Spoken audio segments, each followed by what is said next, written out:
ครับกระทรวงมหาดไทยเตรียมพร้อมรับมือพายุวิภาที่จะมีผลกระทบในช่วงวันที่ 19 ถึง 24 กรกฎาคมนี้อีกสักครู่กลับมาติดตามรายละเอียดครับคนไทยรักสุขภาพฟังทางนี้ขอเชิญร่วมออกกำลังกายสร้างสังคมสุขภาพดีกับโครงการแสนดลใจไทยทั้งชาติเดินวิ่งปั่นป้องกันอัมพาตครั้งที่ 11 เฉลิมพระเกียรติด้วยแนวคิดใหม่ออกกำลังกายเป็นนิสัยห่างไกลสโตรก No Stop No Stroke สมัครได้แล้ววันนี้ที่ wrb11.thai.run ถึง 31 สิงหาคม 2568 มาร่วมกันทำให้การออกกำลังกายเป็นส่วนหนึ่งในชีวิตประจำวันแล้วมาเดินวิ่งปั่นพร้อมกันทั่วประเทศ 2 พฤศจิกายนนี้ถนนดนตรีไลฟ์เดือนกรกฎาคมพบกับศิลปินนอนเปลผู้เฮกล่อมความฝันด้วยบทเพลงปลูกใจจุ้ยสุบุญเลี้ยงพร้อมวงธมนเด็กๆจากโรงเรียนเล็กในทุ่งกว้างบุรีรัมย์วันพุธที่ 30 กรกฎาคม 2568 เวลา 18 นาฬิกาณห้องออดิทอเรียมอาคารศูนย์ปฏิบัติการถนนวิภาวดีรังสิตกรุงเทพมหานครติดต่อเข้าชมฟรีได้ที่ Facebook ถนนดนตรีเรายังเป็นนักเดินทางไม่มีฟันกินอะไรก็ไม่อร่อยกระแสพระราชดำรัสพระบาทสมเด็จพระบรมชนกาธิเบศรมหาภูมิพลอดุลยเดชมหาราชบรมนาถบพิตรก่อให้เกิดโครงการรากฟันเทียมพระราชทานจากน้ำพระราชฤทัยที่ทรงห่วงใยราษฎรผู้สูญเสียฟันแต่ขาดโอกาสในการรักษาให้กลับมามีสุขภาพช่องปากที่ดีมีรอยยิ้มที่สดใสกินข้าวได้อร่อยรากฟันเทียมความสุขพระราชทานถ้าเราไปบริจาคเลือดมันจะดูเท่และถือเป็นการทำบุญด้วยไหมถือเป็นบุญใหญ่เลยล่ะคิดดูนะคนเราสละได้แม้แต่เลือดของตัวเองเพื่อนำไปช่วยชีวิตผู้ป่วยแบบนี้จะรอช้าทำไมรีบไปบริจาคกันเร็วช้าก่อนคือร่างกายต้องพร้อมนอนหลับให้เพียงพอก่อนไหมล่ะได้เลยงั้นเจอกันที่ศูนย์บริการโลหิตแห่งชาติสภากาชาติไทยนะบริจาคโลหิตมั่นใจปลอดภัยรองนายกรัฐมนตรีสั่งการเตรียมพร้อมรับมืออุทกภัยและผลกระทบจากพายุวิภาในช่วงวันที่ 19 ถึง 24 กรกฎาคมนี้นายภูมิธรรมเวชยชัยรองนายกรัฐมนตรีและรัฐมนตรีว่าการกระทรวงมหาดไทยรักษาราชการแทนนายกรัฐมนตรีเปิดเผยถึงการเตรียมความพร้อมรับมืออุทกภัยในพื้นที่ภาคเหนือว่าได้สั่งการให้กรมป้องกันและบรรเทาสาธารณภัยหรือปภ.ประสานทุกจังหวัดเฝ้าระวังและติดตามสถานการณ์อย่างใกล้ชิดโดยเฉพาะพายุโซนร้อนวิภาที่กำลังมุ่งหน้าไปยังเกาะไหหลำซึ่งอาจส่งผลกระทบขยายวงกว้างจึงได้กำชับให้ปภ.เตรียมความพร้อมในการเข้าให้ความช่วยเหลือไว้ทุกจุดเสี่ยงพร้อมแจ้งเตือนประชาชนในพื้นที่เสี่ยงให้ระวังอันตรายจากน้ำหลากและขนย้ายสิ่งของขึ้นที่สูงส่วนกรณีน้ำท่วมบางจุดเช่นภาพที่ปรากฏทางโทรทัศน์ในพื้นที่จังหวัดลำปางขณะนี้ระดับน้ำลดลงแล้วและเป็นน้ำหลากระยะสั้นที่จะคลี่คลายภายใน 1-2 วันทั้งนี้กรมอุตุนิยมวิทยาได้มีประกาศแจ้งเตือนว่าพายุวิภาเช้าวันนี้ได้ทวีกำลังแรงขึ้นเป็นพายุโซนร้อนแล้วพัดเคลื่อนผ่านหัวเกาะลูซอนประเทศฟิลิปปินส์และลงสู่ทะเลจีนใต้ตอนบนในวันที่ 19 กรกฎาคมนี้ส่งผลให้ประเทศไทยอาจมีฝนตกหนักช่วงวันที่ 19 ถึง 24 กรกฎาคมนี้ในพื้นที่ภาคเหนือภาคอีสานตอนบนภาคกลางด้านตะวันตกกรุงเทพมหานครและปริมณฑลรวมทั้งจะทำให้มรสุมมีกำลังแรงในช่วง 22-24 กรกฎาคมขอให้ประชาชนเตรียมพร้อมรับมือหรืออพยพหากเกิดสถานการณ์อยู่ในสภาวะวิกฤตสัทวีศรีวิบูลย์รายงานขณะที่เขื่อนแม่งัดสมบูรณ์ชนอำเภอแม่แตงจังหวัดเชียงใหม่เปิดการระบายน้ำเป็นเวลา 5 วันเพื่อรองรับพายุวิภาที่จะส่งผลให้จังหวัดเชียงใหม่มีฝนตกหนักมากขึ้นนายอัธยา อันนพเพชรผู้อำนวยการโครงการส่งน้ำและบำรุงรักษาแม่แฝกแม่งัดสมบูรณ์ชนอำเภอแม่แตงจังหวัดเชียงใหม่เปิดเผยว่าโครงการส่งน้ำและบำรุงรักษาแม่แฝกแม่งัดสมบูรณ์ชนได้ดำเนินการพร่องน้ำจากเขื่อนแม่งัดสมบูรณ์ชนจำนวน5วันตั้งแต่วันที่18ถึง22กรกฎาคม2568จำนวน30ลูกบาศก์เมตรต่อวินาทีปริมาณ12ล้านลูกบาศก์เมตรโดยจะไม่มีผลกระทบด้านท้ายเขื่อนและในตัวเมืองเชียงใหม่เนื่องจากปริมาณแม่น้ำปิงลดลงอย่างต่อเนื่องโดยการระบายน้ำในครั้งนี้เพื่อรองรับพายุวิภาซึ่งจะมีผลกระทบกับจังหวัดเชียงใหม่ในช่วงวันที่ 22 ถึง 24 กรกฎาคมทั้งนี้เจ้าหน้าที่เขื่อนแม่งัดสมบูรณ์ชนได้ลงพื้นที่ติดตามเพื่อไม่ให้มีผลกระทบด้านท้ายเขื่อนและเร่งกำจัดสิ่งกีดขวางทางน้ำตามคลองสายต่างๆให้เป็นไปตามแผนการบริหารจัดการน้ำฤดูฝนปี 2568 เตรียมพร้อมเครื่องจักรเครื่องมือประจำจุดเสี่ยงเพื่อสามารถเข้าช่วยเหลือพื้นที่ได้อย่างทันท่วงที คมสันคำบงทีมข่าวสวทเชียงใหม่รายงาน ผู้ว่าราชการจังหวัดแพร่ขอให้ประชาชนเตรียมพร้อมรับมือน้ำท่วมฉับพลันและน้ำป่าไหลหลากโดยเฉพาะพื้นที่เสี่ยง นายสมชัยเลิศประสิทธิพันธ์ผู้ว่าราชการจังหวัดแพร่กล่าวว่าสำนักงานทรัพยากรน้ำแห่งชาติได้ประกาศพื้นที่เฝ้าระวังน้ำท่วมฉับพลันน้ำป่าไหลหลากดินโคลนถล่มและน้ำท่วมขังประกอบกับการพยากรณ์อากาศจากกรมอุตุนิยมวิทยาที่จะมีร่องมรสุมพาดผ่านตอนบนของประเทศไทยจะทำให้มีฝนตกหนักถึงหนักมากบางแห่งบริเวณภาคเหนือซึ่งจังหวัดแพร่มีพื้นที่เสี่ยงที่ต้องเฝ้าระวังโดยเฉพาะในเขตอำเภอเมืองแพร่อำเภอวังชิ้นสูงเม่นเด่นชัยอำเภอ2และอำเภอลองจึงขอให้ประชาชนยังคงเตรียมพร้อมรับมือสถานการณ์น้ำท่วมฉับพลันน้ำป่าไหลหลากดินโคลนถล่มและน้ำท่วมขังในเขตเมืองระหว่างวันที่ 19 ถึง 24 กรกฎาคม 2568 โดยติดตามการแจ้งเตือนและข้อมูลข่าวสารของทางราชการอย่างใกล้ชิดเตรียมพร้อมอพยพทันทีหากเกิดสถานการณ์และให้ประชาชนที่อาศัยบริเวณริมตลิ่งแม่น้ำยมเก็บของขึ้นที่สูงเพื่อป้องกันความเสียหายต่อทรัพย์สินและที่อยู่อาศัยด้านหน่วยงานที่เกี่ยวข้องผู้ว่าราชการจังหวัดแพร่ได้สั่งการให้นายอำเภอกำนันผู้ใหญ่บ้านผู้นำองค์กรปกครองส่วนท้องถิ่นติดตามสภาพอากาศและสถานการณ์น้ำอย่างต่อเนื่องโดยเฉพาะอย่างยิ่งในพื้นที่ที่มีฝนตกสะสมมากกว่า 80 มิลลิเมตรและพื้นที่จุดเสี่ยงที่เคยเกิดน้ำท่วมอยู่เป็นประจำให้เตรียมพร้อมบุคลากรเครื่องจักรเครื่องมือกำจัดสิ่งกีดขวางทางน้ำเพื่อเพิ่มประสิทธิภาพการระบายน้ำหากประชาชนต้องการความช่วยเหลือสามารถแจ้งกองอำนวยการป้องกันและบรรเทาสาธารณภัยจังหวัดแพร่ได้ที่หมายเลขโทรศัพท์ 054-533-680 ธนชัยสุวรรณกาศสวทแพร่รายงานจบข่าวพฤษแก้วพิบูลอ่านรับฟังข่าวต้นชั่วโมงครั้งต่อไปเวลา 17 นาฬิกาติดตามข่าวที่นำเสนอไปแล้วได้ที่ www.thainews.prd.go.th ต่อไปขอ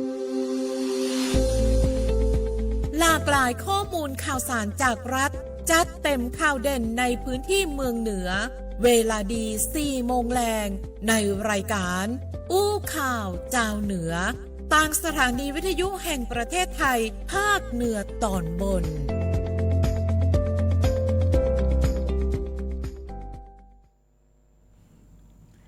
สวัสดีเจ้าสวัสดีเจ้าต้อนรับคุณผู้ชมคุณผู้ฟังทุกท่านนะเจ้าเข้าสู่ช่วงเวลาของรายการอู้ข่าวเจ้าเหนือต่างสถานีวิทยุกระจายเสียงแห่งประเทศไทยแม่เสรียง FM 90.50 เมกะเฮิรตซ์นะเจ้าป้ายกันในวันนี้เจ้าวันศุกร์ที่ 18 กรกฎาคม พุทธศักราช 2568 นะเจ้าและวันนี้เฮา2คนเช่นเคยนะเจ้ากระแตอรินทิพย์เจ้าข้าเจ้าสายสุนีบุญชูเจ้าเฮาทั้ง2คนกับฮับหน้าตี้เป็นผู้ดำเนินรายการในวันนี้นะเจ้าคุณผู้ชมคุณผู้ฟังเจ้าป้ากันในวันนี้นะเจ้ากับรายการอู้ข่าวเจ้าเหนือเฮาจะมาป้ากันทุกวันจันทร์ถึงวันศุกร์กันเลยเจ้าอู้ข่าวเจ้าเหนือป้ากันทุกวันจันทร์ถึงวันศุกร์นะเจ้าเวลาดี 4 โมงแรงถึง 5 โมงแรงติดตามข่าวสารในพื้นที่8จังหวัดภาคเหนือตอนบนก็มีเชียงใหม่ลำพูนลำปางแม่ฮ่องสอนเชียงรายพะเยาแพร่น่านสวัสดีคุณผู้ชมที่รับชมกันผ่านทางเพจสวทแม่เสรียงกันตัวยนะเจ้าสำหรับวันนี้เช่นเคยนะเจ้าทางสวทแม่เสรียงกับเป็นแม่ข่ายในการถ่ายทอดเสียงนะเจ้ากับรายการอู้ข่าวเจ้าเหนือเนาะทุกท่านก็จะได้ติดตามข้อมูลข่าวสารนะเจ้าในพื้นที่ถึง8จังหวัดภาคเหนือตอนบนกันเลยนะเจ้าสถานการณ์ที่มาแรงในประเดี๋ยวนี้นั่นก็คือสถานการณ์สาธารณภัยนะเจ้าที่หลายๆพื้นที่ก็ยังคงต้องเฝ้าระวังกันอยู่ตัวนะเจ้าคุณผู้ชมคุณผู้ฟังเจ้าแบ็กกราวด์ด้านหลังของเฮาในวันนี้เจ้าเป็นความงดงามของธรรมชาตินะเจ้าหน้าฝนเนาะของอำเภอแม่เสรียงจังหวัดแม่ฮ่องสอนและนี่ก็คือลำน้ำที่ทุกท่านได้หันอยู่นี่ก็คือลำน้ำยวมนะเจ้าก็ถือว่าเป็นวิถีของพี่น้องประชาชนที่ใจในด้านของการเกษตรกันตัวนะเจ้าการไหลมาตั้งแต่อำเภอแม่ลาน้อยเนอะอำเภอแม่ลาน้อยอำเภอแม่เสรียงแล้วก็ไปสู่อำเภอสุกเมยกันตัวนะเจ้าช่วงต่างๆของต่างรายการของเฮาวันนี้เช่นเคยนะเจ้าคุณผู้ชมคุณผู้ฟังเจ้าช่วงของพยากรณ์อากาศและเตือนภัยรายวันเจ้าโดยสองสาวพยากรณ์หรือว่านางฟ้าพยากรณ์ของเฮานะเจ้าโดยสวทเพื่อการเรียนรู้และเตือนภัยภาคเหนือนะเจ้าช่วงคดสวายกระจายข่าวนะเจ้าก็เป็นข้อมูลข่าวสารจากต่างรัฐบาลกันตยนะเจ้าส่วนในช่วงของข่าวสารบ้านเฮาเนาะก็มีอยู่2ช่วงด้วยกันนะเจ้าช่วงแรกก็จะเป็นข่าวสารจากต่างเชียงใหม่ลำปูนลำปางแม่ฮ่องสอนนะเจ้าแถมช่วงนึงก็จะเป็นข่าวสารจากต่างเชียงรายพะเยาแป้และก็จังหวัดน่านเจ้า เจ้าในช่วงไปแอวเมืองเหนือวันนี้นะเจ้าจะปาไปแอวตีน้ำพุฮ้อนแม่อุ้มรองสวนป่าสารวินอำเภอแม่เสรียงจังหวัดแม่ฮ่องสอนเจ้าจะงดงามขนาดไหนเฮาตึง2คนกลับไปมาแล้วนะเจ้าอยากจะให้ทุกท่านได้พอกอยกันตยนะเจ้าช่วงแรกของทางรายการนะเจ้าคุณผู้ชมคุณผู้ฟังเจ้าเฮาไปติดตามกันก่อนเนาะกับช่วงพยากรณ์อากาศและเตือนภัยรายวันโดยสวท.เพื่อการเรียนรู้และเตือนภัยภาคเหนือเจ้า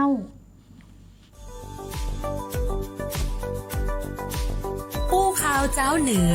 ช่วงพยากรณ์อากาศและเตือนภัยรายวันโดยสวท.เพื่อการเรียนรู้และเตือนภัยภาคเหนือ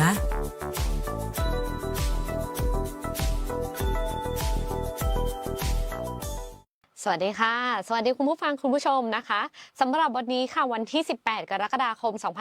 2568บริเวณภาคเหนือมีฝนฟ้าคะนอง60%ของพื้นที่ค่ะมีฝนตกหนักเป็นบางแห่งโดยเฉพาะในบริเวณจังหวัดแม่ฮ่องสอนจังหวัดเชียงใหม่จังหวัดเชียงรายจังหวัดลำพูนจังหวัดลำปางจังหวัดตากและจังหวัดกำแพงเพชรค่ะ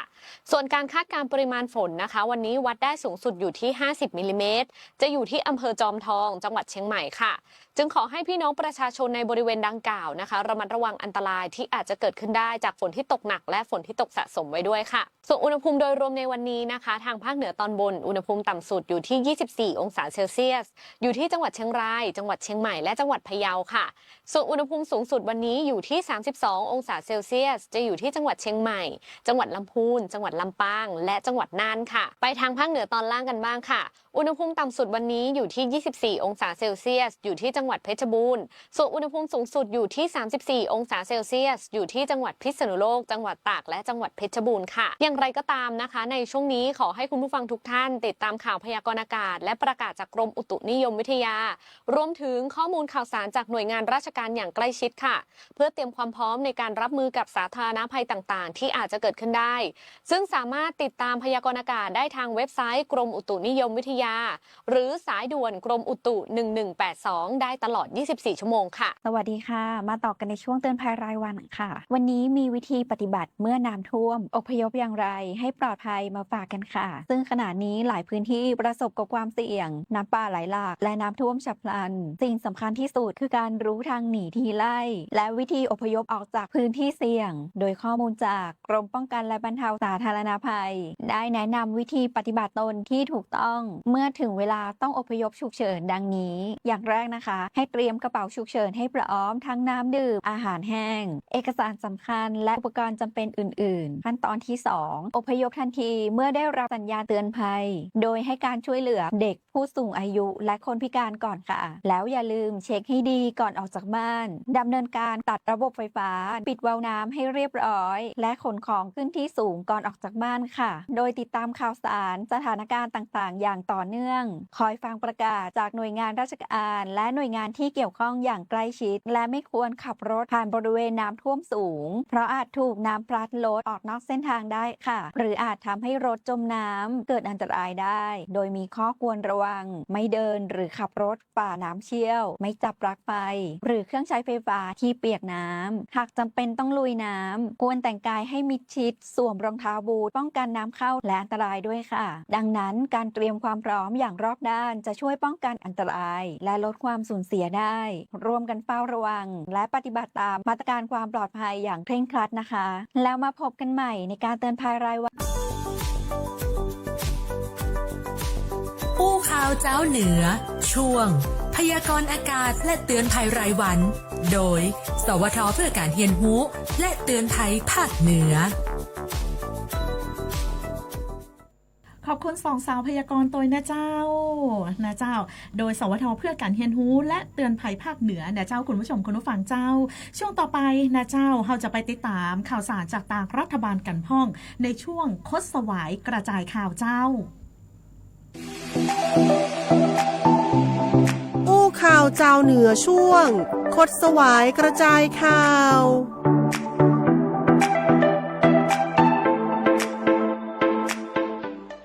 เข้าสู่ในช่วงนี้นะเจ้าคดสวายกระจายข่าวนะเจ้าเรื่องแรกนะเจ้าคุณผู้ชมคุณผู้ฟังเจ้าเราจะไปติดตามรองนายกภูมิธรรมเร่งทุกภาคส่วนเปิ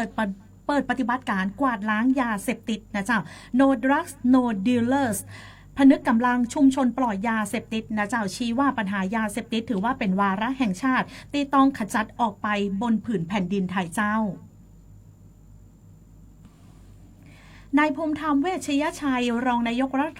รัฐมนตรีและรัฐมนตรีว่าการกระทรวงมหาดไทยนะเจ้ารักษาราชการแทนนายกรัฐมนตรีเป็นประธานในงานเปิดปฏิบัติการกวาดล้างยาเสพติดนะเจ้าผนึกกำลังชุมชนปลอดยาเสพติดระบุว่าปัญหายาเสพติดนี้นะเจ้าถือว่าเป็นวาระแห่งชาติที่ต้องขจัดออกไปบนผืนแผ่นดินไทยและรัฐบาลทำงานอย่างเข้มข้นจริงจังและต่อเนื่องนะเจ้าโดยมาตรการและปฏิบัติการต่างๆนะเจ้าอย่างฮื้อผู้ว่าราชการจังหวัดฮื้อผู้การตำรวจภูธรจังหวัดจับมือร่วมกันในการดำเนินการป้องกันและแก้ไขปัญหายาเสพติดเพื่อหันผลเป็นรูปธรรมที่ชัดเจนนะเจ้าหรือว่าจะต้องบูรณาการร่วมกันทุกหน่วยงานนะเจ้าโดยเฉพาะในด้านการประสานการแลกเปลี่ยนข้อมูลการวางกำลังร่วมกันการจัดกำลังเพื่อสนับสนุนภารกิจนะเจ้าซึ่งผู้ว่าราชการจังหวัดจะต้องเป็นผู้ว่า CEO นะเจ้าที่เป็นเจ้าภาพในการบริหารจัดการแก้ไขปัญหายาเสพติดนะเจ้าบนข้อมูลจากสถานการณ์จริงและแน่นอนว่าแต่ละจังหวัดก็ต้องมีบริบทของพื้นที่ที่แตกต่างกันไปโดยนะเจ้า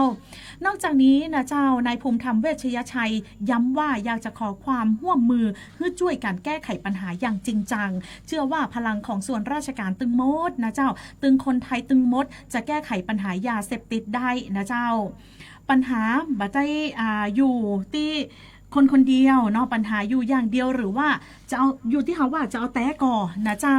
เขาต้องกล้าลงมือทำนะเจ้าโดยที่บเกงกลัวไขนะเจ้าต้อง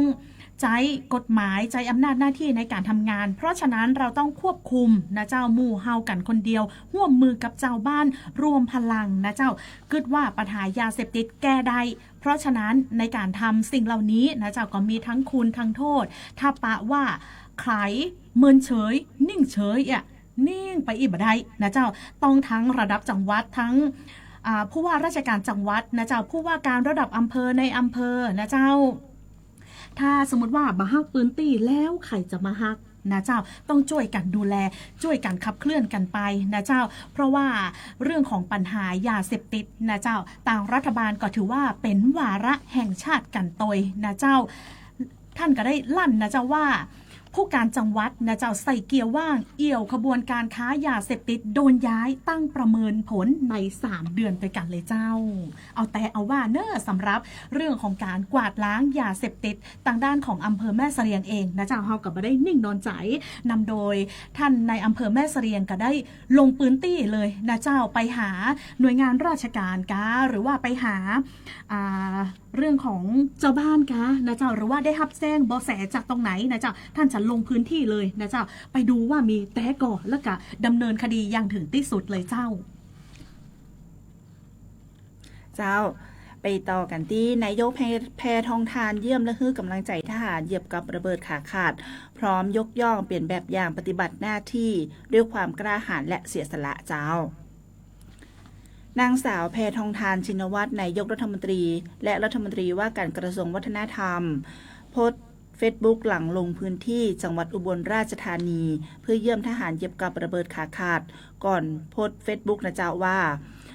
วันนี้ได้รับมอบหมายจากคณะรัฐมนตรีเพื่อเป็นตัวแทนร่วมกับคณะรัฐมนตรีช่วยว่าการกระทรวงกลาโหมเดินทางไปยังโรงพยาบาลค่ายสรรพสิทธิ์ประสงค์จังหวัดอุบลราชธานีเพื่อเยี่ยมและให้กำลังใจทหารทั้ง3 นายนะเจ้าที่ได้รับบาดเจ็บจากเหตุการณ์เหยียบกับระเบิดในพื้นที่ช่องบกอำเภอน้ำยืนพร้อมมอบสิ่งของจำเป็นให้กับกำลังพลในพื้นที่ตัวนะเจ้าและขอส่งกำลังใจยังสุดหัวใจถึงพลทหารธนภัทรหุยวัน10 เอกปฏิภาสศรีลาศักดิ์และพลทหารณัฐวุฒิศรีเข้มที่ได้ปฏิบัติหน้าที่ด้วยความกล้าหาญและเสียสละซึ่งเป็นสิ่งที่เฮาคนไทยต้องยกย่องเป็นแบบอย่างโดยที่ทุกท่านได้รับกำลังใจอย่างดีจากครอบครัวและรู้สึกภูมิใจที่ได้เป็นส่วนหนึ่งในการรับใจชาตินะเจ้า และขอแสดงความเคารพนับถือในการหรือว่าในความเสียสละที่มีต่อประเทศชาติของกำลังพลทุกท่านที่ปฏิบัติหน้าที่เพื่อพี่น้องประชาชนอยู่ในขณะนี้กันตัวนะเจ้าตลอดจนได้ทราบว่าต่างกระทรวงกลาโหมกำลังเร่งตรวจสอบข้อเท็จจริงรวมถึงเก็บกู้กับระเบิดในพื้นที่อย่างเร่งด่วนที่สำคัญจะมีมาตรการเยียวยาให้กับผู้ที่ได้รับผลกระทบจากเหตุการณ์นี้อย่างเต็มที่กันตัวนะเจ้าและที่ผ่านมาต่างรัฐบาลและกองทัพบกได้ดำเนินการทุกอย่างด้วยความรับผิดชอบอย่างเต็มที่ในการดูแลความปลอดภัยของกำลังพลและพี่น้องประชาชนและรักษาไว้ซึ่งอธิปไตยของประเทศเพื่อให้พื้นที่ชายแดนกลับคืนสู่ความสงบและปลอดภัยโดยเร็วที่สุดขอส่งกำลังใจให้กับกำลังพลทุกท่านกันตัวนะเจ้าขณะที่นางสาวแพทองทานได้เปิดเผยภายหลังเยี่ยมทหารทั้ง3รายนะเจ้าว่าทั้ง3รายท่านกำลังใจดีและยังเป็นห่วงทหารที่ชายแดนกันตัวนะเจ้าครอบครัวทุกท่านกำลังใจดีภูมิใจในตัวทหารทุกนายที่ได้รับใช้ชาติและเป็นกำลังใจที่เข้มแข็งดังนั้นนอกจากร่างกายที่ต้องหายดีแล้วนะเจ้าจิตใจก็น่าจะถูกดูแลดีเช่นเดียวกันตัวนะเจ้าทางด้านของสวทแม่เสรียงรวมถึงสถานีวิทยุทั่วประเทศเลยนะเจ้าเขาก็ขอส่งกำลังใจนะเจ้าเพื่อกับเหล่าทหารกล้าทุกท่านที่ได้ปฏิบัติหน้าที่ตามแนวชายแดนเพื่อดูแลผืนแผ่นดินไทยกันต่อไปกันตัวนะเจ้าขอบคุณนักๆเลยที่เนี่ยคือเขาได้อย่างก็นอนรับเนาะนอนรับฝันดีนะเจ้าแล้วก็แต่ทุกท่านก็ได้ปฏิบัติหน้าที่กันอย่างเต็มที่แต่เลยนะเจ้าแถมเรื่องนะเจ้าคุณผู้ชมคุณผู้ฟังเจ้าทางด้านของนางสาวจิรพรสินทุภัยรัฐมนตรีประจำสำนักนายกรัฐมนตรีนะเจ้าได้กล่าวในตอนหนึ่งในงานวันคล้ายวันสถาปนาสถานีโทรทัศน์แห่งประเทศไทย NBT ปีที่37นะเจ้าว่าสถานีโทรทัศน์แห่งประเทศไทย NBT ถือว่าเป็นสถานีที่บักเกยยุทธพัฒนาบักเกยยุทธทำหน้าที่ในการส่งข้อมูลที่ถูกต้องและเชื่อถือได้ให้กับพี่น้องประชาชนตลอดเวลาเกือบ4 ทศวรรษที่ผ่านมาได้พิสูจน์ตัวเก่าแล้วว่าบัจใจเป็นแค่สื่อของรัฐอันนะเจ้าแต่ว่าเป็นสื่อที่ส่งความจริงใจให้กับพี่น้องประชาชนยังให้ประชาชนไว้ใจได้ในทุกสถานการณ์เจ้า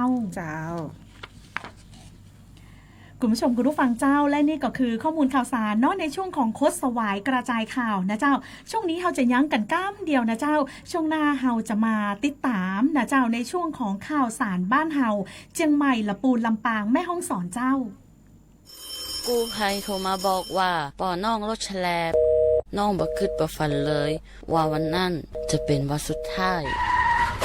ร้อยปันเหตุการณ์หลากหลายความสูญเสียบนท้องถนนบ่มีระยะปลอดภัยสำหรับคนบ่ใส่หมวกกันน็อก 69% หมวกกันน็อกช่วยลดความรุนแรงของการบาดเจ็บศีรษะและสมอง 39% หมวกกันน็อกช่วยลดความเสี่ยงในการเสียชีวิตของคนขับและคนซ้อนท้ายปีครับน้องขอให้ปีขี่รถปลอดภัยถูกวินัยจราจรใส่หมวกกันน็อกทุกครั้งตัวนะครับ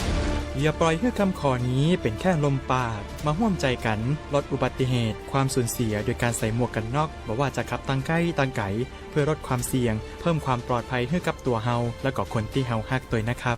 ด้วยความปรารถนาดีจากสำนักงานประชาสัมพันธ์ที่3กรมประชาสัมพันธ์ทุกวันนี้ใครๆก็ใช้ไลน์แต่จะดีกว่าไหมถ้ารู้ข้อมูลข่าวสารแจ้งเตือนภัยผ่านแอปไลน์ได้ด้วย Line Alert การแจ้งเตือนภัยพิบัติร้ายแรงเพื่อให้เราได้เกาะติดสถานการณ์ภัยธรรมชาติไม่ว่าจะเป็นพายุไฟไหม้น้ำท่วมหรือแผ่นดินไหวได้อย่างทั่วถึงและทันเวลาทำอะไรได้บ้างนะหรออัปเดตระดับภัยได้ถึง5ระดับเช็คพื้นที่เสี่ยงแถมรวมเบอร์ติดต่อฉุกเฉินโรงพยาบาลใกล้เคียงและวิธีการป้องกันตัวเองในสถานการณ์ต่างๆให้ด้วยสามารถใช้งานได้ง่ายๆเพียงค้นหา @Line Alert แล้วกดเพิ่มเพื่อนแค่นี้เองรู้ภัยเข้าใจรับมือได้ด้วยความปรารถนาดีจากสำนักงานประชาสัมพันธ์ที่3กรมประชาสัมพันธ์เดี๋ยวในช่วงนี้นะเจ้าเราจะไปติดตามช่วงข่าวสารบ้านเฮาเชียงใหม่ละปูนลำปางแม่ฮ่องสอนเจ้าไปที่อู้ข่าวเจ้าเหนือช่วงข่าวสารบ้านเฮาเชียงใหม่ละปูนลำปางแม่ฮ่องสอน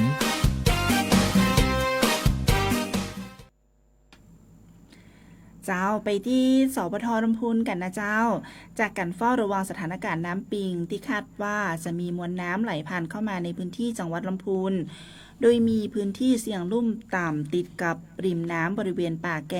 ตำบลริมปิงอำเภอเมืองจังหวัดลำพูนนะเจ้าที่อาจจะได้รับผลกระทบน้ำล้นตลิ่งไหลเข้าท่วมบ้านเรือนประชาชนนั้นนะเจ้าล่าสุดเจ้าวันนี้นะเจ้าในวิวัฒน์อินชัยวงศ์ผู้ว่าราชการจังหวัดลำพูนเปิดเผยว่าได้รับรายงานจากหัวหน้าสำนักงานป้องกันและบรรเทาสาธารณภัยจังหวัดลำพูนว่าบริเวณพื้นที่เสี่ยงบ้านป่าแกตำบลริมปิงอำเภอเมืองจังหวัดลำพูนบ่มีน้ำไหลเข้าท่วมบ้านเรือนประชาชนแต่อย่างใดแต่ยังคงเฝ้าระวังและติดตามสถานการณ์อย่างต่อเนื่องนะเจ้าขณะที่นายสุพรวัฒน์สุรการผู้อำนวยการโครงการชลประทานลำพูนให้ข้อมูลนะเจ้าว่าระดับน้ำปิงที่จุดวัดน้ำผีนึ่งสะพานนวรัตน์ผ่านจุดสูงสุดแล้วเมื่อเวลาประมาณ 21 นาฬิกาที่ผ่านมานะเจ้าวัดได้2เมตร81เซนติเมตรซึ่งต่ำกว่าที่ประเมินไว้และจากการเตรียมความพร้อมพร่องน้ำด้านท้ายน้ำปิงที่จังหวัดลำพูนน้ำสามารถระบายได้ดีไหลได้เวยนะเจ้าซึ่งส่งผลให้ระดับน้ำที่ไหลผ่านมามีระดับที่บ่สูงถึงระดับตลิ่งระดับน้ำยังทรงตัวและค่อยๆลดระดับลงในช่วงเวลาประมาณ 18 นาฬิกาของวันที่ 18 กรกฎาคม 2568 ที่ผ่านมากันตัวนะเจ้าต่างด้านผู้อำนวยการโครงการชลประทานจังหวัดลำพูนกล่าวนะเจ้าว่าจากโครงการขุดลอกน้ำปิงในพื้นที่จังหวัดเชียงใหม่ส่งผลดีให้มีพื้นที่พักน้ำได้มากขึ้นแม้ปริมาณน้ำจะไหลผ่านมาเต้าเดิมนะเจ้าแต่ก็จะทำให้กันไหลช้าลงจึงทำให้มีเวลาในการบริหารจัดการน้ำบริเวณท้ายมากขึ้นโดยหากได้ดำเนินโครงการขุดลอกน้ำปิงต่อเนื่องเข้ามาในพื้นที่จังหวัดลำพูนจะส่งผลดีโดยรวมกับการป้องกันและแก้ไขปัญหาน้ำท่วมแล้งเป็นอย่างมากนะเจ้าและขอให้ประชาชนเฝ้าระวังและติดตามข่าวสารจากทางราชการอย่างใกล้ชิดโดยเฉพาะในช่วงของวันที่20ถึง24กรกฎาคม 2568ที่คาดว่าจะมีฝนตกหนักในพื้นที่จังหวัดลำพูนตัวนะเจ้าช่วงวันเสาร์วันอาทิตย์นี้เนาะพี่น้องประชาชนก็คงต้องมีการเฝ้าระวังและก็ติดตามเรื่องของสถานการณ์น้ำอย่างต่อเนื่องในทุกๆพื้นที่ต่อยนะเจ้าคุณผู้ชมคุณผู้ฟังเจ้าเป็นห่วงเป็นใยกันเนอสำหรับพ่อแม่พี่น้องประชาชนนะเจ้าที่มีบ้านเรือนอยู่ใกล้แหล่งน้ำหรือว่าเป็นพื้นที่ลุ่มต่ำพื้นที่ทางการเกษตรอะไรยังกันแล้วแต่นะเจ้าเป็นห่วงทุกท่านทุกคนเนาะก็ต้องติดตามข้อมูลข่าวสารที่เชื่อถือได้นะเจ้าฝากกันไว้ตัวเนอนะเจ้าเอาละเจ้าสำหรับช่วงนี้เนาะเรามาติดตามข่าวสารจากต่างแม่เสรียงกันพ่องนะเจ้าโรงเรียนสังวาลวิทยานะเจ้าจัดกิจกรรมวันศรีนครินทร์น้อมรำลึกสมเด็จย่าผู้ทรงมีพระมหากรุณาธิคุณต่อเด็กด้อยโอกาสบนปืนตี้สูงเจ้า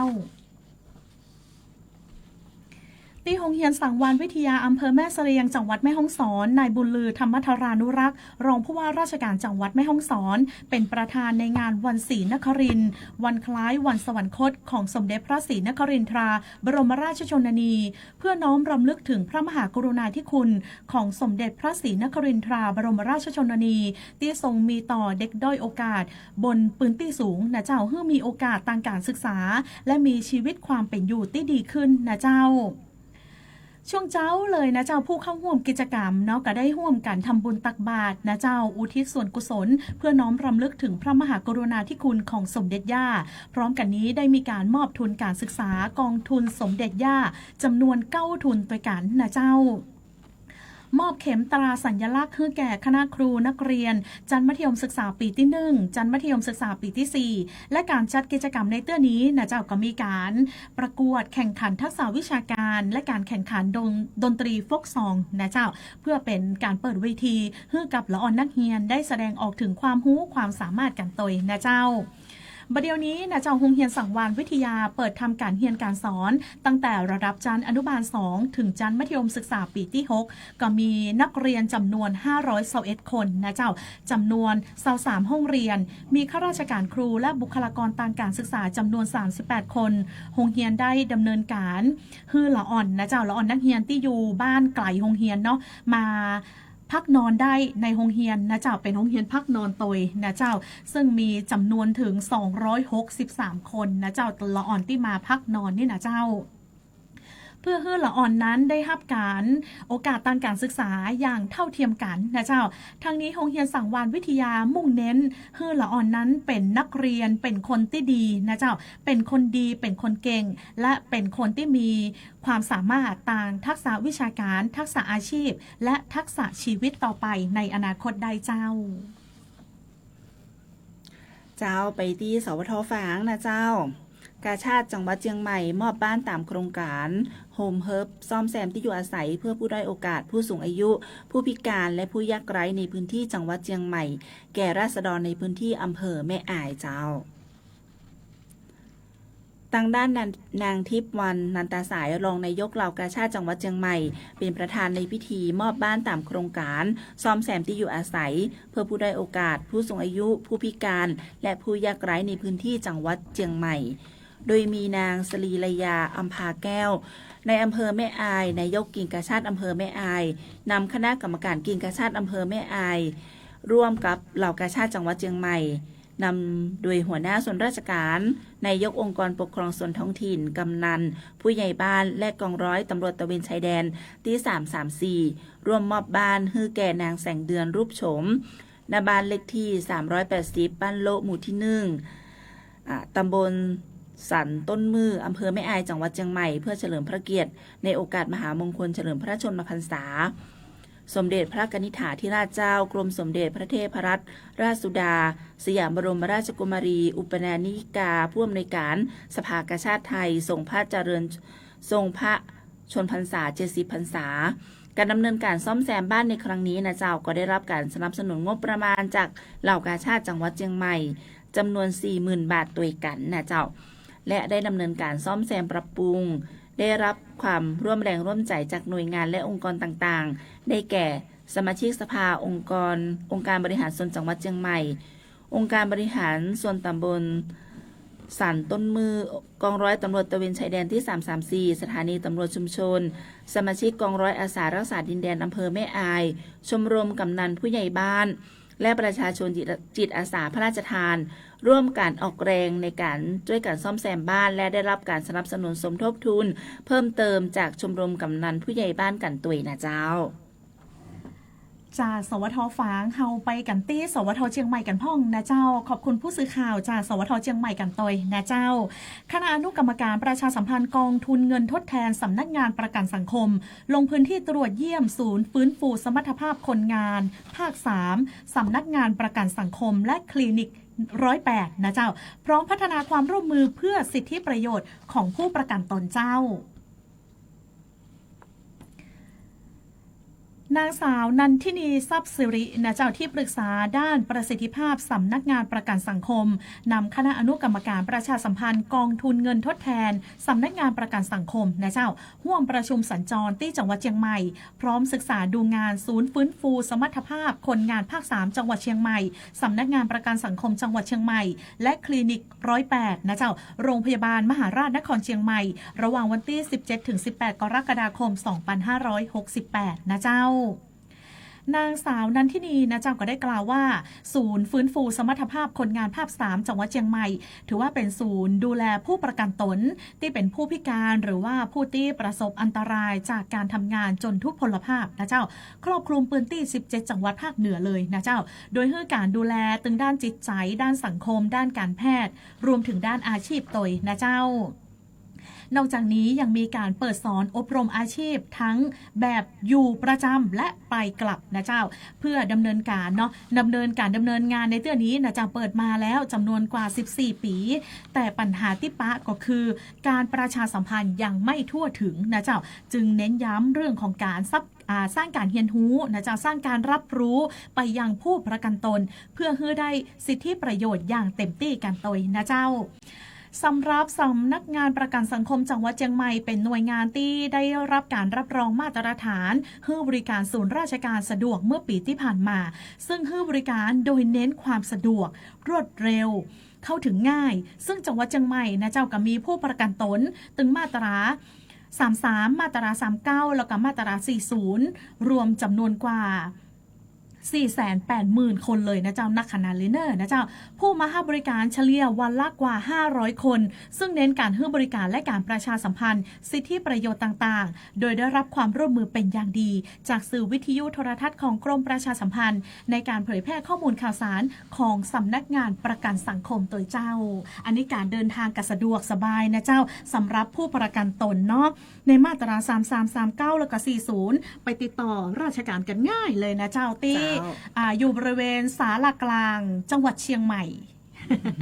เข้าไปกับประตูก็อยู่ซ้ายมืออาคารเปิ้นโออาโถทางแล้วก็เองก็ที่จอดรถก็สะดวกสบายนะเจ้าใครจะไปติดต่อราชการก็ได้เลยนะเจ้าเจ้าหน้าที่ก็น่าขนาดพร้อมดูแลผู้ประกันตนทุกท่านเจ้าไปกันที่สวทแม่ฮ่องสอนนะเจ้าศูนย์วิชาการสารเสพติดภาคเหนือมช.บูรณาการหลายภาคส่วนเดินหน้าพัฒนาครอบครัวเข้มแข็ง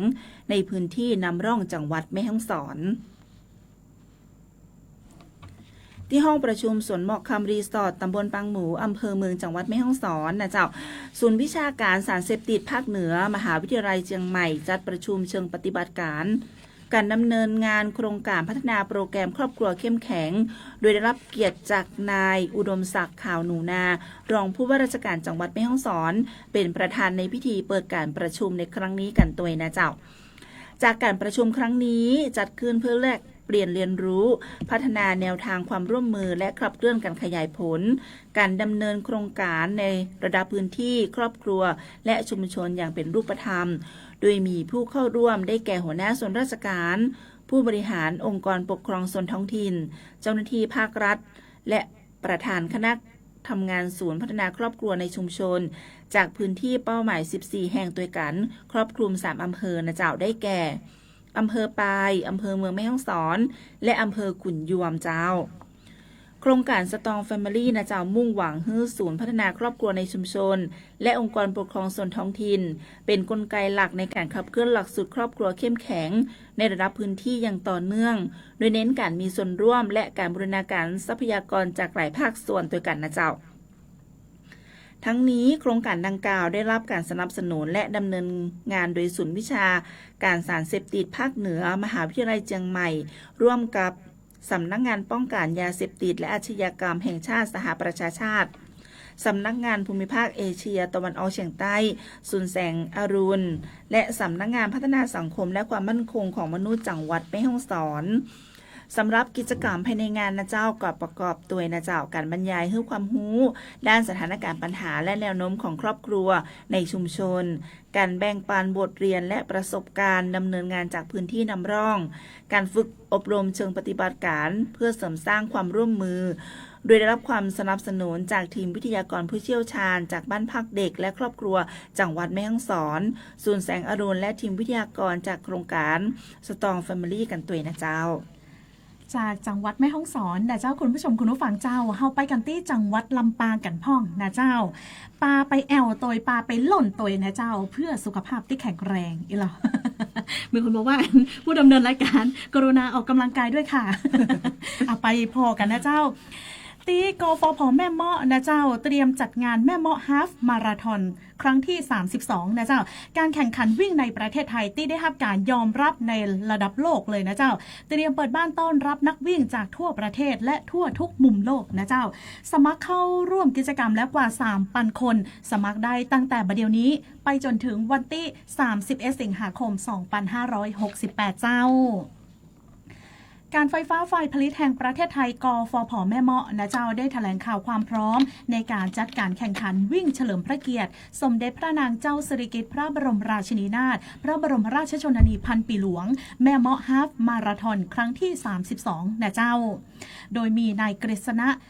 พินิจรองผู้ว่าราชการจังหวัดลำปางเป็นประธานเจ้า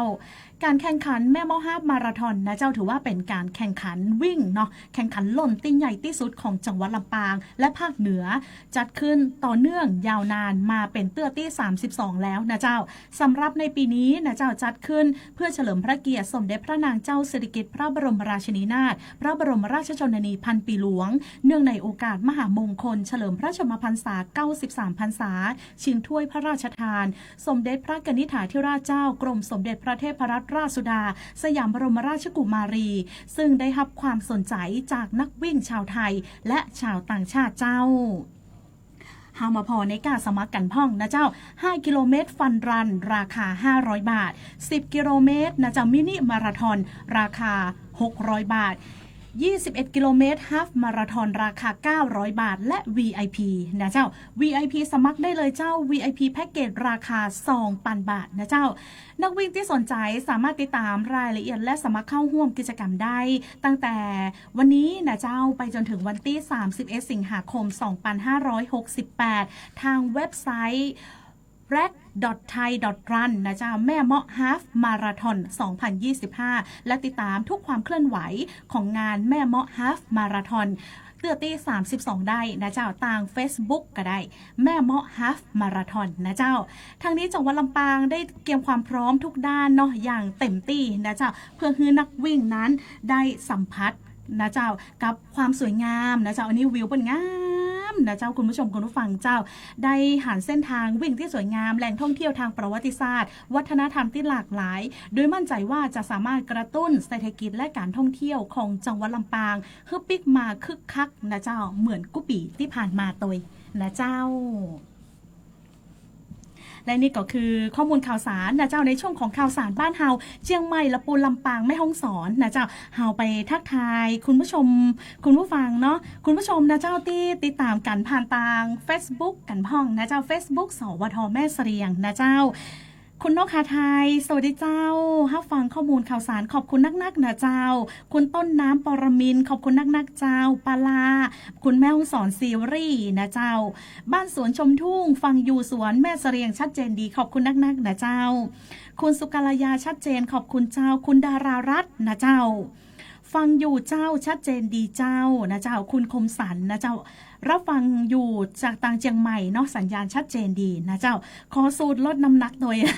สูตรลดน้ำหนักถ้าจะบ่มีนะเจ้ามีการสูตรเพิ่มน้ำหนักนะเจ้าคุณคมสันเจ้าถ้าสนใจก็อินบ็อกซ์ได้นะเจ้าสวทพะเยานะเจ้ารับชมอยู่ที่จังหวัดพะเยากันชัดเจนดีนะเจ้าเอาละเจ้าช่วงนี้เฮายังกันก้ำเดี๋ยวเจ้าเดี๋ยวในช่วงหน้าเฮามาติดตามข้อมูลข่าวสารเนาะช่วงข่าวสารบ้านเฮาเชียงไฮ้พะเยาแป้น่านเจ้าไอ้เกียวกำลังสแกนไอ้หยังนั่นเนี่ยกันนี่จดหมายจากราชการส่งมาเฮ้เขาเฮ้สแกนเข้าไปพอไอ้ก็ไขหู้เหมือนกันว่ามันเป็นไอ้หยังก็เลยแงงพอหิกำกันน้องพอละเดี๋ยวเนี่ยไปเลยเนอะเดี๋ยวก็กลายเป็นว่าไปติดตั้งแอปดูดเงินเนอะแต่เนี่ยยังมาถามไผก่อนก็หนังสือราชการนั่นกับเจ้นี่มันก็น่าเชื่อถือได้อยู่นะนี่นะมีกาด้วยนี่เปิ้นออกข่าวทึดพวกมิจฉาชีพมันมาทุกรูปแบบทั้งออนไลน์ออฟไลน์บ่ฮู้ไอ้หยังแต่ใจละวันก่อนนะหันว่าป้าน้อมคนบ้านใต้ก็โดนไม่เป็นแสนนะเขาว่าแกคลิกลิงก์ไอ้หยังก็บ่ฮู้กันนึกว่าเป็นข้อมูลเฮ้เขาไปพอนั่นเนาะที่แต่กลายเป็นลิงก์ดูดเงินว่ะพอละเจ้จดหมายไอ้หยังบ่ฮู้กองกระลึบมาเจ้มาช่วยกันเตจดหมายมูนี่ว่ามันเป็นจดหมายไอ้หยังปล่อยเฮือไอ้แก้วพอคนเดียวถ้าจะบดีละพอละพี่แผวบอกถูกรางวัลอันนี้บอกว่าฮับรางวัลมีไปสปะนี่ไปเนี่ยไอ้หยังมานี่ไอ้แก้วบอกบ่ฮู้จักจำต้องฮือมาบอกมาเตือนอยู่ตลอดรู้เท่าทันป้องกันการตกเป็นเหยื่อจากแก๊งหลอกลวงปรารถนาดีจากสำนักงานประชาสัมพันธ์ที่3กรมประชาสัมพันธ์ค่ะกู้ภัยโทรมาบอกว่าป่อน้องรถแฉลบน้องบ่คิดบ่ฝันเลยว่าวันนั้นจะเป็นวันสุดท้ายร้อยปันเหตุการณ์หลากหลายความสูญเสียบนท้องถนนบ่มีระยะปลอดภัยสำหรับคนบ่ใส่หมวกกันน็อก69% หมวกกันน็อกช่วยลดความรุนแรงของการบาดเจ็บศีรษะและสมอง 39% หมวกกันน็อกช่วยลดความเสี่ยงในการเสียชีวิตของคนขับและคนซ้อนท้ายปีครับน้องขอให้ปีขี่รถปลอดภัยถูกวินัยจราจรใส่หมวกกันน็อกทุกครั้งต้วยนะครับอย่าปล่อยให้คำขอนี้เป็นแค่ลมปากมาร่วมใจกันลดอุบัติเหตุความสูญเสียโดยการใส่หมวกกันน็อกบ่ว่าจะขับตั้งใกล้ตั้งไกลเพื่อลดความเสี่ยงเพิ่มความปลอดภัยให้กับตัวเฮาและก็คนที่เฮาฮักตัวนะครับด้วยความปรารถนาดีจากสำนักงานประชาสัมพันธ์ที่3กรมประชาสัมพันธ์ในช่วงนี้เราจะมาติดตามข้อมูลข่าวสารนะเจ้าข่าวสารบ้านเฮาเชียงไฮ้พะเยาแป้น่านเจ้าอู้ข่าวเจ้าเหนือช่วงข่าวสารบ้านเฮาเจียงไฮ้พะเยาแป้น่าน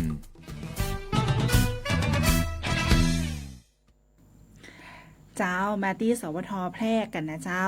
จังหวัดแพร่นำหน่วยแพทย์พอสวลงพื้นที่ให้บริการด้านการแพทย์เชิงรุกร่วมกับโครงการจังหวัดเคลื่อนที่หน่วยบำบัดทุกข์บำรุงสุขสร้างรอยยิ้มให้ประชาชนในพื้นที่อำเภอ2ที่เทศบาลตำบล2หมู่ที่3ตำบลบ้านกลางอำเภอ2จังหวัดแพร่นำโดยนายคุณากรโคชหิรันรองผู้ว่าราชการจังหวัดแพร่เป็นประธานเปิดกิจกรรมหน่วยแพทย์อาสาสมเด็จพระศรีนครินทราบรมราชชนนีร่วมกับโครงการจังหวัดเคลื่อนที่หน่วยบำบัดทุกข์บำรุงสุขสร้างรอยยิ้มให้ประชาชนประจำปีงบประมาณ 2568 เพื่อลงพื้นที่ให้บริการเชิงรุกแก่ประชาชนในพื้นที่พร้อมทั้งมอบยาชุดพระราชทานแก่ผู้สูงอายุมอบถุงยางชีพและมอบเครื่องอุปโภคบริโภคให้แก่นักเรียนรวมถึงมอบพันธุ์ป่ากินพืชแก่ตัวแทนชุมชนเพื่อเสริมสร้างความมั่นคงทางอาหารในระดับครัวเรือนโดยให้บริการตรวจรักษาทั้งแพทย์แผนไทยและแพทย์แผนปัจจุบันกันตัวนะเจ้าและการรักษาด้านทันตกรรมให้แก่ประชาชนตำบลบ้านกลางและหมู่บ้านตำบลใกล้เคียงพร้อมทั้งรับฟังปัญหาความเดือดร้อนของประชาชนในพื้นที่นอกจากนี้นะเจ้าได้นำหน่วยราชการต่างๆทั้งระดับจังหวัดและระดับอำเภอลงพื้นที่จัดกิจกรรมในลักษณะของหน่วยบริการเคลื่อนที่เชิงรุกหรือโครงการจังหวัดเคลื่อนที่หน่วยบำบัดทุกข์บำรุงสุขสร้างรอยยิ้มให้กับประชาชนในพื้นที่กันตัวนะเจ้าเพื่อที่จะให้บริการประชาชนในพื้นที่ห่างไกลโดยบูรณาการงานบริการจากทุกภาคส่วนทั้งภาคราชการเอกชนและรัฐวิสาหกิจในลักษณะของศูนย์บริการร่วมแบบเบ็ดเสร็จมาให้บริการและสงเคราะห์แก่ประชาชนที่ยากจนชราภาพพิการและผู้ด้อยโอกาสซึ่งมีหน่วยงานราชการรัฐวิสาหกิจองค์กรเอกชนทั้งระดับจังหวัดอำเภอองค์กรปกครองส่วนท้องถิ่นและผู้นำหมู่บ้านชุมชนได้ร่วมกันจัดบริการด้านต่างๆให้แก่ประชาชนจำนวน60หน่วยงานด้วยกันเจ้าจากจังหวัดแป้เฮาไปต่อกันที่จังหวัดเจียงไฮ้กันพ่องนะเจ้าผู้ว่าราชการจังหวัดเจียงไฮ้นำทุกภาคส่วนประกอบพิธีวางพวงมาลาสักการะเนื่องในวันคล้ายวันสวรรคตของสมเด็จพระศรีนครินทราบรมราชชนนีสมเด็จย่านายชรินทร์ทองสุขผู้ว่าราชการจังหวัดเจียงไฮ้พร้อมด้วยนางศินินาถทองสุขนายกเหล่ากาชาดจังหวัดเจียงไฮ้และประธานแม่บ้านมหาดไทยจังหวัดเจียงไฮ้และนายประเสริฐจิตพลีชีพรองผู้ว่าราชการจังหวัดเจียงไฮ้ข้าราชการทหารตำรวจนะเจ้าบุคลากรหน่วยงานและภาคส่วนต่างๆรวมถึงนักศึกษาและประสบนิกรชาวจังหวัดเจียงไฮ้ประกอบพิธีถวายพวงมาลาและถวายเครื่องราชสักการะเนื่องในวันคล้ายวันสวรรคตของสมเด็จพระศรีนครินทราบรมราชชนนีหรือสมเด็จย่าของปวงชนชาวไทยที่บริเวณลานหน้าพระราชานุสาวรีย์สมเด็จพระศรีนครินทราบรมราชชนนีสวนสมเด็จย่าภายในมหาวิทยาลัยราชภัฏเจียงไฮ้ตำบลบ้านดู่อำเภอเมืองเจียงไฮ้จังหวัดเจียงไฮ้เจ้าทั้งนี้โดยตลอดพระชนชีพสมเด็จย่าทรงมีพระเมตตาต่อปวงชนเจ้าจังหวัดเจียงไฮ้นะเจ้าส่งเสริมอาชีพการเพาะปลูกพืชพักผลไม้เมืองหนาวส่งเสริมการปลูกกาแฟพันธุ์อาราบิก้าให้แก่ชนเผ่าจนกลายเป็นรายได้หลักนะเจ้าซึ่งสามารถลดพื้นที่การปลูกฝิ่นและการเข้าไปเกี่ยวข้องกับยาเสพติดโดยได้จัดตั้งศูนย์บำบัดและก็ฟื้นฟูสมรรถภาพผู้ติดยาเสพติดตีหมู่บ้านผาหมีตำบลเวียงพางคำอำเภอแม่สายทั้งยังได้ส่งเสริมเพื่อผู้เข้ารับการบำบัดนะเจ้าได้มีคุณภาพชีวิตที่ดีขึ้นดังนั้นประชาชนชาวจังหวัดเชียงรายจึงพร้อมใจกันร่วมกันแสดงความกตัญญูและถวายความอาลัยแสดงออกด้วยความสำนึกในพระมหากรุณาธิคุณและประกอบพิธีถวายราชสักการะเป็นประจำกุปีเจ้าไปกันที่สวทน่านนะเจ้าสถานการณ์อุทกภัยพื้นที่จังหวัดน่านมีพื้นที่7อำเภอได้รับผลกระทบเทศบาลเมืองน่านเตรียมรับมือสถานการณ์มวลน้ำพร้อมแจ้งเตือนประชาชนเฝ้าระวังติดตามข่าวสารทุกช่องทางสรุปสถานการณ์อุทกภัยน้ำท่วมฉับพลันน้ำป่าไหลหลากและดินสไลด์ในพื้นที่จังหวัดน่านนะเจ้า ระหว่างวันที่ 15 ถึง 17 กรกฎาคมได้เกิดฝนตกหนักต่อเนื่องในหลายพื้นที่ของจังหวัดน่านนะเจ้าโดยเฉพาะในพื้นที่โซนเหนือของจังหวัดส่งผลให้น้ำท่วมฉับพลันน้ำป่าไหลหลากดินสไลด์ในพื้นที่อำเภอเฉลิมพระเกียรติอำเภอบ่อเกลืออำเภอทุ่งช้างอำเภอปัวอำเภอสองแควแล้วก็อำเภอท่าวังผาและอำเภอภูเพียงได้รับผลกระทบรวมจำนวน7อำเภอ13ตำบล20หมู่บ้านซึ่งขณะนี้แนวโน้มสถานการณ์น้ำนะเจ้าลุ่มน้ำน่านบ่พบฝนตกในพื้นที่จังหวัดน่านอำเภอโซนเหนือปริมาณน้ำลดลงอย่างต่อเนื่องส่วนอำเภอเมืองน่านภูเพียงและเบียงสาปริมาณน้ำมีแนวโน้มสูงขึ้นนะเจ้าทางด้านในชัยนรงค์วงใหญ่ผู้ว่าราชการจังหวัดน่านได้สั่งการให้เน้นย้ำให้ต่างอำเภอติดตามสถานการณ์อย่างต่อเนื่องโดยจัดตั้งศูนย์ให้ความช่วยเหลือผู้ประสบภัยและแจ้งให้องค์กรปกครองส่วนท้องถิ่นในพื้นที่ประสบภัยนะเจ้าได้จัดตั้งโรงครัวประกอบอาหารและแจกจ่ายเข้ากล่องให้แก่ประชาชนที่ประสบภัยโดยเร่งด่วนและเป็นรูปธรรม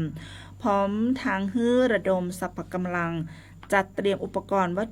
สดุอุปกรณ์เครื่องจักรกลสาธารณภัยในการให้ความช่วยเหลือประชาชนในพื้นที่ที่ได้รับผลกระทบโดยนะเจ้าทั้งนี้ก็ได้มีหนังสือด่วนที่สุดถึงหัวหน้าส่วนราชการหัวหน้าหน่วยงานรัฐวิสาหกิจนายกอบจ.น่านในอำเภอทุกอำเภอและนายกเทศบาลเมืองน่านเรื่องการเตรียมความพร้อมเฝ้าระวังและติดตามสถานการณ์น้ำท่วมฉับพลันน้ำป่าไหลหลากและดินโคลนถล่มในช่วงของวันที่19ถึง24กรกฎาคม2568นะเจ้าต่างด้านในสุรพลเทียนสูตรนายกเทศมนตรีเมืองน่านลงพื้นที่ติดตามสถานการณ์น้ำซึ่งขณะนี้นะเจ้าปริมาณมวลน้ำจากหลายอำเภอตั้งเหนือของจังหวัดน่านนะเจ้าจะไหลลงมาที่ตัวเมืองน่านต่างเทศบาลเมืองน่านก็ได้มีการเตรียมความพร้อมในการป้องกันโดยปิดประตูระบายน้ำจำนวนทั้งหมด13บานและเปิดใช้งานเครื่องสูบน้ำขนาดใหญ่บริเวณปากคลองเจ้าฟ้าเส้นผ่านศูนย์กลาง 1.2 เมตร3เครื่องด้วยกันนะเจ้าพร้อมติดตั้งเพิ่มเติมที่บริเวณใต้ต้นโพริมแม่น้ำน่านติดกับโรงเรียนสตรีศรีน่านจำนวน2เครื่องบริเวณชุมชนบ้านพวงพยอมอีก1เครื่องนะเจ้าเพื่อที่จะพร่องน้ำที่อยู่ในตัวเมืองกับคลองเจ้าฟ้าออกเพื่อที่จะรองรับน้ำใหม่ที่จะมาถึงทั้งนี้นะเจ้าการแจ้งเตือนนั้นจะมีระดับในการเฝ้าระวังการประเมินสถานการณ์การแจ้งเตือนก่อนเกิดเหตุการณ์น้ำท่วมหรือน้ำเข้าตัวเมืองให้กับพ่อแม่พี่น้องประชาชนมากกว่า10ชั่วโมงขึ้นไปเพื่อที่จะได้มีเวลาเตรียมตั๋วและการเตรียมอาหารเตรียมเครื่องดื่มน้ำดื่มนะเจ้าโดยการเตรียมตั๋วควรเตรียมตั๋วล่วงหน้า3วันเตรียมความพร้อมทั้งเรื่องของยารักษาโรคโดยให้ประชาชนเตรียมตั๋วปฏิบัติตามการแจ้งเตือนอย่างเคร่งครัดและติดตามข้อมูลข่าวสารสถานการณ์อย่างใกล้ชิดตัวเจ้าเรื่องนี้กับราษามาได้เลยนะเจ้าสำหรับปืนตีบ้านเรือนไหนเนาะถ้าเปิ่นแจ้งเตือนอย่างมาป้าหลวงป้าหลวงป้าหลวงกำนันป้าหลวงประกาศเนาะประกาศออกเสียงตามสายเนี่ยต้องฟังละต้องระวังละเขาต้องยี่อย่างก่อนอย่างใด1 2 3นะเจ้าก็ตั้งสติกันให้ดีกันแล้วกันในช่วงของวันหยุดนี้นะเจ้าช่วงวันหยุดเสาร์อาทิตย์นี้2วันต่อเนื่องอาจจะมีฝนตกลงมาในปืนตีนะเจ้าของภาคเหนือของเฮานักขึ้นตัวนะเจ้าเฝ้าระวังกันตัวนะเจ้าเป็นห่วงเป็นใยทุกท่านทุกคนนะเจ้าจากจังหวัดน่านเนาะเขาไปกันตี้พะเยากันพ่องนะเจ้าวันสถาปนามหาวิทยาลัยพะเยาครบรอบ15ปีเจ้าศาสตราจารย์พิเศษอัธพลใหญ่สว่างนายกสภามหาวิทยาลัยพะเยาพร้อมด้วยรองศาสตราจารย์ดร.สุภกรพงษ์บางโพอธิการบดีมหาวิทยาลัยพะเยานะเจ้านำทีมคณะกรรมการสภาและคณะผู้บริหารบุคลากรนิสิตมหาวิทยาลัยพะเยาเข้าร่วมพิธีวันสถาปนามหาวิทยาลัยพะเยานะเจ้าครบรอบ15ปีนะเจ้าโดยในปีนี้นะเจ้ามีท่านปลัดจังหวัดพะเยานะเจ้าเป็นผู้แทนผู้ว่าราชการจังหวัดพะเยานายศิวัตรฟูบินพร้อมด้วยหน่วยงานราชการและเอกชนในพื้นที่จังหวัดพะเยาเข้าร่วมพิธีวางพานพุ่มที่หอประชุมพญางำเมืองมหาวิทยาลัยพะเยานะเจ้าโดยในช่วงเช้านะเจ้าก่อนเข้าสู่การประกอบพิธีสถาปนามหาวิทยาลัยพะเยานายกสภามหาวิทยาลัยพะเยาพร้อมด้วยอธิการบดีมหาวิทยาลัยพะเยาก็ได้นำทีมคณะผู้บริหารบุคลากรนะเจ้าประกอบพิธีถวายราชสักการะต่อหน้าพระบรมรูปสมเด็จพระนเรศวรมหาราชภายในห้องประชุมสีเมืองอาคารเวียงพะเยาเพื่อความเป็นสิริมงคลตัวนะเจ้า จากนั้นเจ้านายกสภามหาวิทยาลัยพะเยาประธานในพิธีถวายพวงมาลัยจุดธูปเทียนเครื่องทองน้อยและธูปเทียนเครื่องบวงสรวงดวงพระวิญญาณสมเด็จพระนเรศวรมหาราชเปิดธูปเทียนแพรกรวยดอกเจ้าจากนั้นกรรมการสภาและคณะผู้บริหารปักธูปเครื่องบวงสรวงพร้อมร่วมวางพานพุ่มเงินพุ่มทองตามลำดับเจ้าและกล่าวถวายราชสดุดีสมเด็จพระนเรศวรมหาราชเพื่อรำลึกถึงพระมหากรุณาธิคุณและแสดงความจงรักภักดีต่อสถาบันพระมหากษัตริย์ตยนะเจ้าโอกาสนี้นะเจ้าก็ได้มีการมอบโล่รางวัลให้กับบุคลากรดีเด่นมหาวิทยาลัยพะเยาประจำปี 2568 เพื่อส่งเสริมให้บุคลากรนะเจ้าได้มีการพัฒนาตัวเก่าตามมาตรฐานเป็นต้นแบบให้คนรุ่นหลังตยนะเจ้าทั้งนี้พิธีวันสถาปนามหาวิทยาลัยพะเยาจัดขึ้นวันที่ 17 กรกฎาคมของกุปีซึ่งถือว่าเป็นวันมหามงคลเนื่องจากพระบาทสมเด็จพระบรมชนากาธิเบศรมหาภูมิพลอดุลยเดชมหาราชบรมนาถบพิตรทรงพระกรุณาโปรดเกล้าโปรดกระหม่อมสถาปนามหาวิทยาลัยพะเยาและถือเป็นโอกาสในการน้อมรำลึกถึงพระมหากรุณาธิคุณอันยิ่งใหญ่ของพระองค์สมเด็จพระนเรศวรมหาราชผู้ทรงคุณูปการต่อแผ่นดินไทยสร้างขวัญและกำลังใจรวมถึงเสริมสร้างความเป็นสิริมงคลนะเจ้าให้กับผู้บริหารบุคลากรและนิสิตมหาวิทยาลัยพะเยากันตยนะเจ้าและนี่ก็คือข่าวสารนะเจ้าคุณผู้ชมคุณผู้ฟังเจ้านำมาอู้จ๋าประชาสัมพันธ์กันในช่วงข่าวสารบ้านเฮาเจียงไฮ้พะเยาแป้และก็จังหวัดน่านนะเจ้าช่วงนี้เฮายังกันก้ามเดียวนะเจ้าเดี๋ยวเฮาจะปาไปแอวกันนะเจ้าในช่วงของปาแอวเมืองเหนือ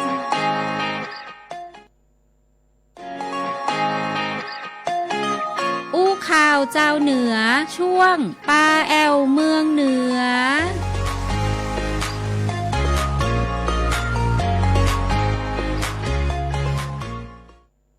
ตายของทางรายการอู้ข่าวเจ้าเหนือในวันนี้กันแล้วเจ้าเฮาตึงสองคนนะเจ้าจะพาคุณผู้ชมคุณผู้ฟังไปแอวกันนะเจ้าปาแอวเมืองเหนือวันนี้เฮาจะพาทุกท่านไปแอวน้ำพุร้อนแม่อุมลองสวนป่าสารวินองค์การอุตสาหกรรมป่าไม้กระทรวงทรัพยากรธรรมชาติและสิ่งแวดล้อมอยู่ในพื้นที่ของอำเภอแม่เสรียงจังหวัดแม่ฮ่องสอนไปพอกันเจ้าบรรยากาศงดงามขนาดนี้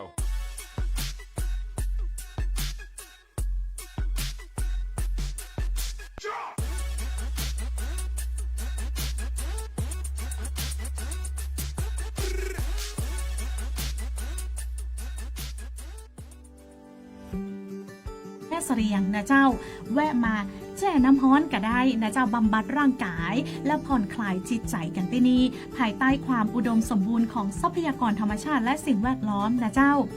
น้ำพุร้อนแม่อุมลองนะเจ้ามีความร้อน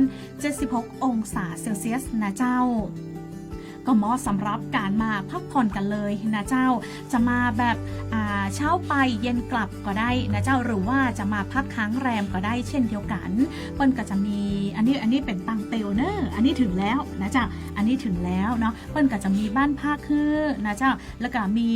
จุดกางเต็นท์ไว้บริการนักท่องเที่ยวกันตยนะเจ้าผู้ต้อนรับคุณลุงก็ใจ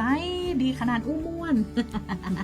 อู้ม่วนนะเจ้าสำหรับช่วงนี้ไข่ไปเนาะกะถ้าอยากจะไปต้มไข่นี่นะต้องเอาไข่ไปคนเดียวนะเจ้าแล้วก็มีน้องหมามารอต้อนรับกันตยนะเจ้าในช่วงที่วันที่เขาไปนะเจ้าสำหรับจุดบำบัดร่างกายและผ่อนคลายจิตใจคือกับความเงียบสงบเจ้านักท่องเที่ยวก็จะได้สัมผัสกับธรรมชาติที่แท้จริงเนาะแล้วก็เหมาะแก่การมาพักผ่อนแบบมาเจ้าเย็นกลับนะเจ้าหรือว่าจะพักค้างแรมก็ได้นะเจ้าแต่ว่านักท่องเที่ยวต้องเตรียมอาหารและเครื่องดื่มมาเองนะเจ้าที่สำคัญต้องรักษาความสะอาดกันตยนะเจ้าอันนี้เป็นบ่อน้ำร้อนเลยเนอะนะเจ้าน้ำพุร้อนเนาะเขากับกึดว่าก็ช่วงหน้าฝนจะน้ำพุร้อนจะมามีหรือว่ามันจะมาฮ้อนตะไรฮ้อนอยู่นะเจ้าเราเอามือไปจุ่มที่ฮ้อนแต่เลยนะเจ้าอันนี้ก็คือความงดงามในช่วงของกรีนซีซั่นในช่วงของหน้าฝนนะเจ้าแต่ว่าถ้าเอาไปนี่ก็พ กยากันยุงไปตัว ทากันไปตัวกันแล้วกันนะเจ้าสำหรับท่านไหนนะเจ้าที่อยากจะเดินทางไปแอลนะเจ้าตีน้ำพุร้อนแม่อุมลองนะเจ้าบักไกลเลยจากอำเภอแม่เสรียงนะเจ้าการเดินทางบนถนนทางหลวงแผ่นดินหมายเลข108นะเจ้าห่างจากอำเภอแม่เสรียงมาประมาณ12กิโลเมตรนะเจ้าเจอทางแยกซ้ายมือทางหลวงชนบทมศ3010นะเจ้ากะใจเส้นทางเดียวกับบ้านป่าแปะเนาะตำบลป่าแปะอำเภอแม่เสรียงจังหวัดแม่ฮ่องสอนนะเจ้าเข้าไปแหม10กิโลเมตรนี่ถึงเลยเลี้ยวซ้ายตรงป้ายบอกทางนะเจ้าน้ำพุร้อนแม่อุมลองนะเจ้าก็เข้าไปแหมประมาณกิโลเกิงนะเจ้ากิโลเกิงก็ถึงแล้วนะเจ้าสำหรับท่านไหนนะเจ้าที่อยากจะไปแอลก็สอบถามรายละเอียดเพิ่มเติมกันได้นะเจ้าที่หมายเลขโทรศัพท์0818815071 นะเจ้าการบริการสำหรับท่านไหนที่อยากจะไปพักผ่อนบ้านเป็นหลังนะเจ้าหลังละ500 บาทก็มีอยู่จำนวน7หลังห้องอาบน้ำแรกก็มีน่าสนใจขนาดแต่ตอนเขาไปทำไม่ได้ไปอันนั้นไม่ได้เตรียมครัวไปเนาะจ้า ไม่ได้เตรียมจุครัวไปแจ้น้ำแร่สักกรรมอีนะเจ้าเนาะคนละ50 บาทเมินถึงเกินชั่วโมงเลยนะเจ้า30นาทีแล้วก็นอกจากนี้บริการจุดกางเต็นท์50 บาทต่อหลังนะเจ้าสำหรับค่าบำรุงสถานที่ทุกคณะเจ้าท่านละ10 บาทนะเจ้าหรือว่าแล้วแต่ความพึงพอใจของทุกท่านกันตัวนะเจ้าเอาละเจ้าวันนี้เวลาหมดเวลาเสี่ยงวันเวลาผ่านไปรวดเร็วสำหรับวันนี้เราต้องลาทุกท่านไปก่อนนะเจ้ามีความสุขกันนักๆดูแลรักษาสุขภาพกันตัวในวันจันทร์หน้าปะกับสวทพะเยานะเจ้าสำหรับวันนี้เรา2 คนลาทุกท่านไปก่อนสวัสดีเจ้าสวัสดีเจ้าติดตามรับฟังรายการอู้ข่าวเจ้าเหนือได้ทุกวันจันทร์ถึงวันศุกร์เวลาดี 4 โมงแรงทางสวทลำปาง FM 97 เมกะเฮิรตซ์สวทลำพูน FM 95 เมกะเฮิรตซ์สวทพะเยา FM 95.25 เมกะเฮิรตซ์สวทแป้ FM 91 เมกะเฮิรตซ์สวทน่าน FM 94.75 เมกะเฮิรตซ์สวทเชียงใหม่